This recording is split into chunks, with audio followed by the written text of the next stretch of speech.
जिस दर्द के साथ, जिस प्यार के साथ आप खुद अपने माँ बाप को, अपने भाई को गुस्ल दे सकते हैं, दूसरा उसका नहीं देगा। आप खुद अपने हाथों से जब गुस्ल देंगे और उधर आपका दिल टूटा हो और दिल से दुआएं निकल रही हो, तो उसमें मज़ा कुछ और ही है। या किसी और को आप लाएंगे, उसमें वो मज़ा नहीं है। तो जब किसी आदमी का इंतकाल हो जाता है, कल हदीस में आपने पढ़ा कि उसकी आंखें अगर खुली हैं तो नाकों को बंद करना है, अगर मुंह खुला है तो उस वक्त फिर आपने मय्यत के सर को और मुंह को बांधना है। इस तरीके से एक कपड़ा लेकर यहाँ से लेकर और सर के ऊपर उसको गांठ मार दिया ताकि मुंह बंद रहे। और इसी तरीके से हाथ पाँव वगैरह ये सारे के सारे सीधे करने हैं, पाँव भी जोड़ने हैं, बल्कि पाँव पर भी किसी कपड़े के जरिए से गिरे लगाने ताकि पाँव भी क्या रहें बराबर। और मय्यत के हाथ बिल्कुल इसी तरह रखने हैं। मरते वक्त हम क्या गलती करते हैं, हम उसको इस तरह रखते हैं, कहते हैं नमाज की हालत में रहेगा। नमाज थी तब तक जब तक वो जिंदा था, तब पढ़ी नहीं, और मरने के बाद फिर हम उसको बनाते हैं हालत को नमाज वाली, कहते हैं जिस तरह नमाज पढ़ते हैं, तो वो तरीका गलत है। असल ये है कि हाथ रहेंगे बिल्कुल ऐसे ही, ठीक है। उसके बाद अब आपने मय्यत को गुस्ल देना है, तो सबसे पहले आप इनके लिए पर्दे का इंतजाम करें।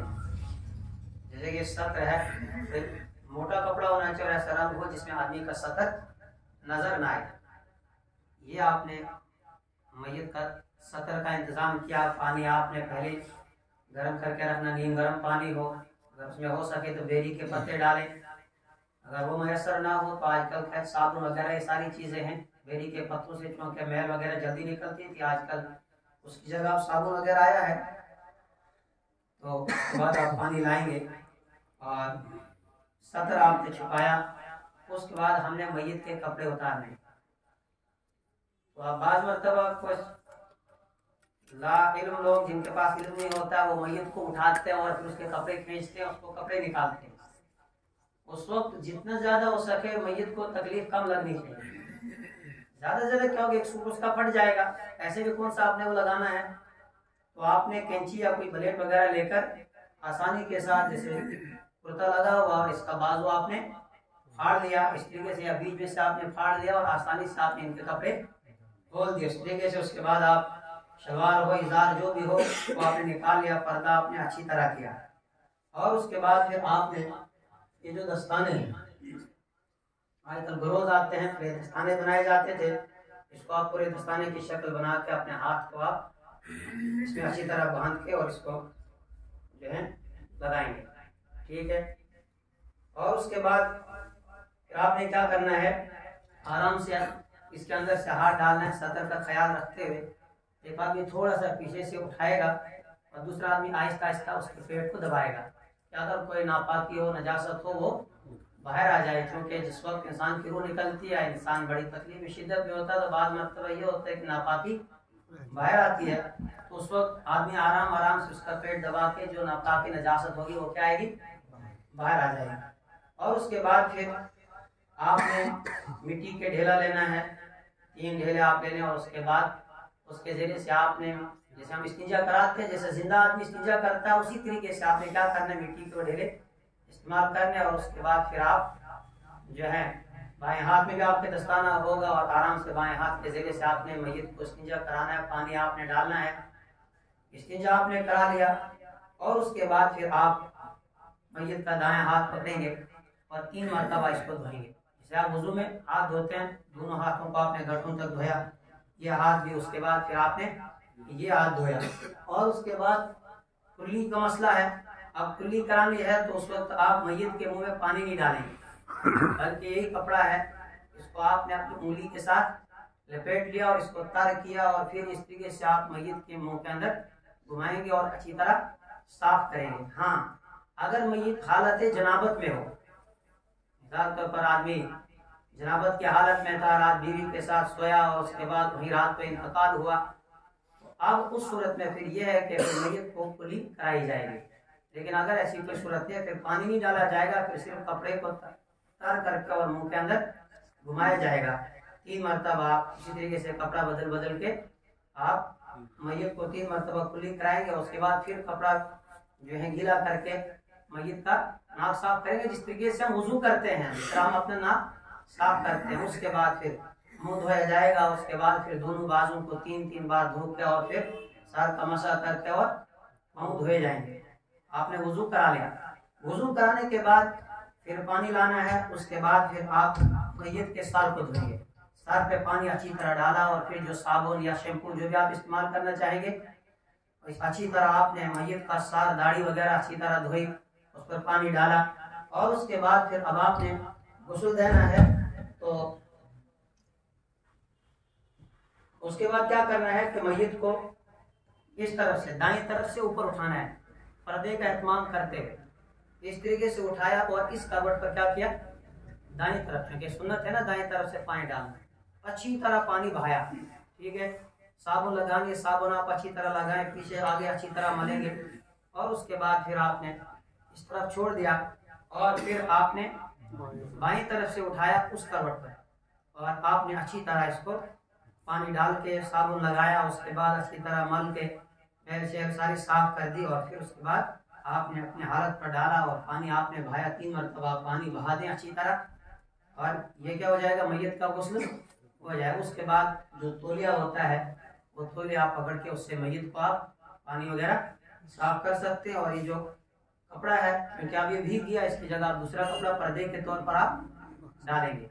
बहुत आसान सिंपल, जिस तरह हम जिंदगी में खुद गुस्ल करते हैं, वुजू करते हैं, उसी तरीके से हमने क्या करना होता है, मैयत को गुस्ल देना होता है। हम घबराते हैं कि पता नहीं वहां पर हमने क्या करना है, कुछ नहीं करना होता है। जिस तरह आप वुजू खुद करते हैं उसी तरह आपने मैयत को वुजू कराना है। जिस तरह आप खुद इस्तिंजा करते हैं उसी तरह आपने क्या करना है, इस्तिंजा कराना है। उसके बाद वुजू 3-3 मरतबा तमाम आज़ा को धोना है और फिर इसी तरह पूरे बदन को भी आपने 3 मरतबा पानी डालना है तो गुस्ल हो जाएगा। उसके बाद फिर होता है मसला कफन का। जब आपने मैयत को अच्छी तरह गुस्ल दिया, आपने चारपाई डाली, चारपाई डालने के बाद फिर कफन की बात आ, उसके बाद फिर आपने चारपाई के ऊपर कफन बिछाना है। मर्द के लिए 3 कपड़े कफन में सुन्नत है। एक को बोलते हैं लिफाफा, ये जो सबसे पहले हम चादर डाल इसको हम क्या बोलेंगे, लिफाफा। कफन में सफेद कपड़ा अफजल है, बेहतर है, वरना किसी भी रंग का कपड़ा आदमी लगा सकता है, कॉटन का हो और सफेद कलर का हो, ये ज्यादा अफजल है। सबसे पहले आपने लिफाफा बिछाया।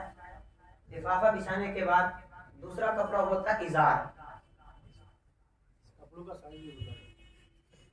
जो लिफाफा होता है ये मैयत के कद के हिसाब से हमें 1 गज लंबा रखना पड़ता है ताकि बांधने में क्या हो जाए, आसानी हो जाए।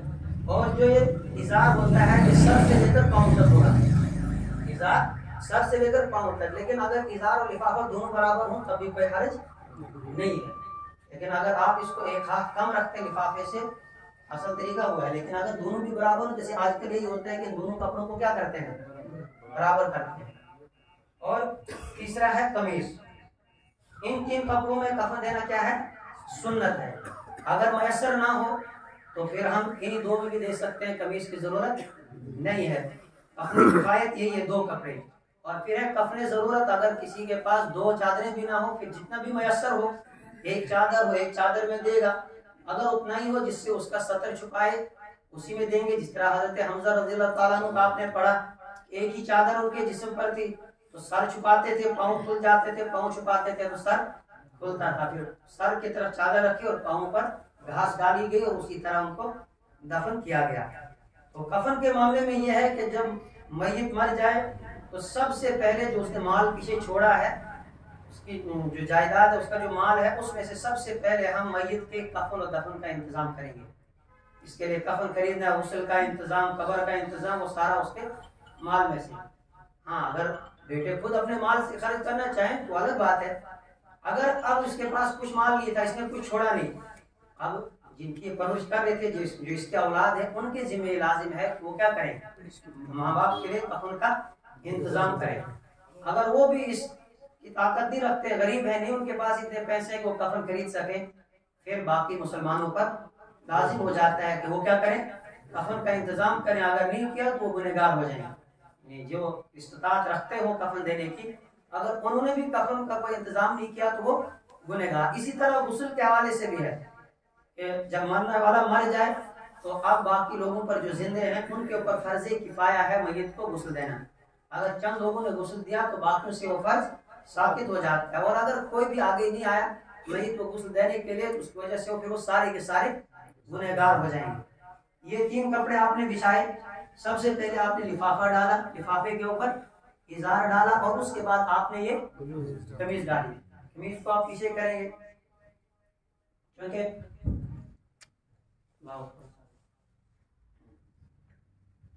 कमीज का आप किस तरीके से उल्टी आपने डाली।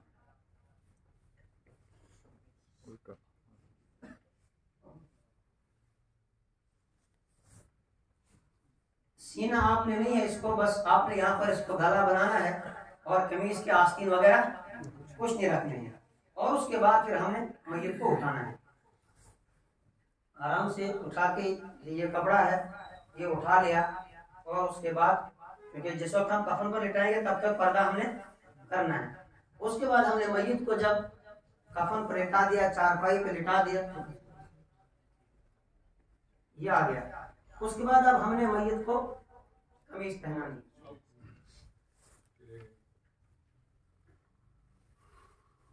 ये आगे इस तरीके से आपने मैयत को कमीज पहना दी। अब आपने क्या करना है, जिस वक्त अब आप कफन को लपेटेंगे पहले आप बाएं तरफ से आपने इस तरीके से कफन को लपेट लिया, फिर इस तरीके से आप दाएं तरफ से इसको लाएंगे और उसके बाद फिर इजार को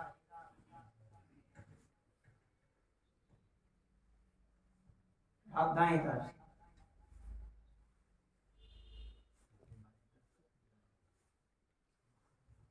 फिर उसी तरह आपने बाएं तरफ से लिफाफे को, ठीक है, और उसके बाद फिर आपने दाएं तरफ से,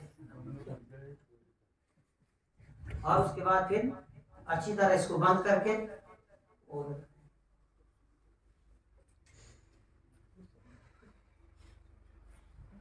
इसके जरिए से आप इसको घेरे लगाएंगे और इसको गांठ मारेंगे यहाँ पर, और फिर एक बीच पे रखेंगे और एक पाँव की तरफ। तो दोनों तरफ से इतना इतना कपड़ा आपने बाहर रखना है जिससे अच्छी तरह बांधा जा सके। फिर जब वही तुम कबर में उतार देते हैं तो उस वक्त फिर ये गांठें खोल देते हैं।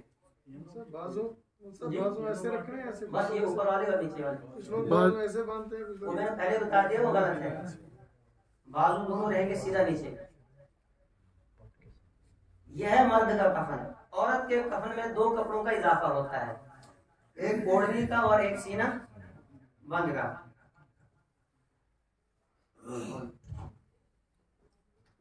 औरत का जब आप कफन बिछाएंगे तो उसमें एक तो 3 कपड़े यही होंगे, एक लिफाफा, दूसरा इजार, तीसरा कमीज, चौथा कपड़ा उसमें ओढ़नी का होगा और 5वां कपड़ा उसमें सीना बंद का होगा। तो जिस वक्त आप कफन बिछाएंगे, जब आप सबसे पहले लिफाफा बिछाएंगे उसके बाद फिर उसमें आप सीना बंद बिछा सकते हैं, और सीना बंद के बाद फिर आपने इजार डाल दिया। इजार डालने के बाद आपने कमीज डाल दी, या अगर आप इजार के ऊपर भी सीना बंद डालेंगे तो वैसे भी आप डाल सकते हैं। एक कपड़े का आपने इजाफा करना है सीने बंद के लिए, एक हो गया ओढ़नी के लिए। औरत के बाद जब उसके बाद आपने धोए उसके बाद आपने उसको कमीज पहनाई। सबसे पहले तो कमीज पहनाएंगे, कमीज पहनाने के बाद फिर उसके बाद आपने कुछ भाग इधर से लाए कुछ इधर से और रख दिए उसके सीने के ऊपर। और फिर ओढ़नी कम से कम 3 हाथ होनी चाहिए। आपने ओढ़नी का कपड़ा नीचे रखा और उसको बांधना नहीं है, बल्कि इसी तरीके से फिर वो दोनों किनारे लाए और रख दिए उसके सीने के ऊपर ही। और उसके बाद फिर जब आपने कमीज पहनाई, कमीज पहनाने के बाद फिर आप ये इजार लपेटेंगे उसी तरह जिस तरह आपने पहले लपेटा। उसके बाद जो सीना बंद है, सीना बंद कम से कम सीने से लेकर घुटनों तक अगर हो तो ज्यादा अफजल है, लेकिन अगर नाक तक भी होगा तब भी चल जाएगा, उसकी भी गुंजाइश है, लेकिन घुटनों तक होना ज्यादा अच्छा है।